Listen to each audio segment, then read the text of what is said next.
Well, hello. Welcome to the Grove's Daily Devotional. Today we're looking at Psalm 4. Ever feel like God doesn't hear you?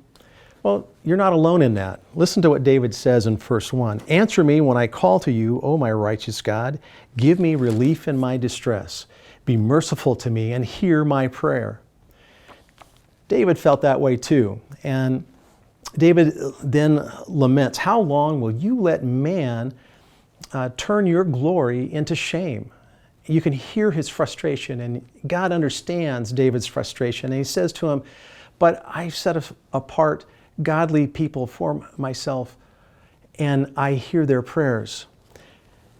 Today, with the media coverage of the pandemic and the different sides and the coverage of the riots that is so heartbreaking, we're hit from all kinds of ways, and all of us are feeling uneasy and frustrated and upset. And God reminds David to be angry over the sin, but to not cross over in your anger into sin. And God says to David, search your heart and be silent.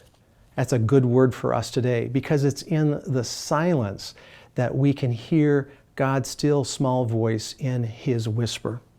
God inspires David to say something really significant in verse 5. Offer right sacrifices and trust in the Lord. Now, a loose translation of that would be to obey me, obey my word, try to live a life that pleases me. And that old song, Trust and Obey, is true for David then and is true for us today. That was God's message for them.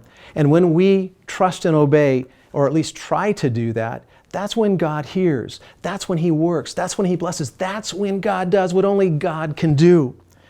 So in this season, just as they did back then, many are asking, who can show us any good? Listen to what David says starting in verse 6. Let the light of your face shine upon us, O Lord. You have filled my heart with greater joy than their grain, and their new wine abounds. I will lie down and sleep in peace, for you alone, O Lord, make me dwell in safety.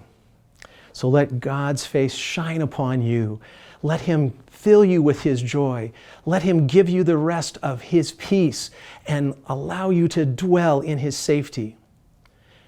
In these turbulent times, I encourage you to choose to trust and obey him. God bless you.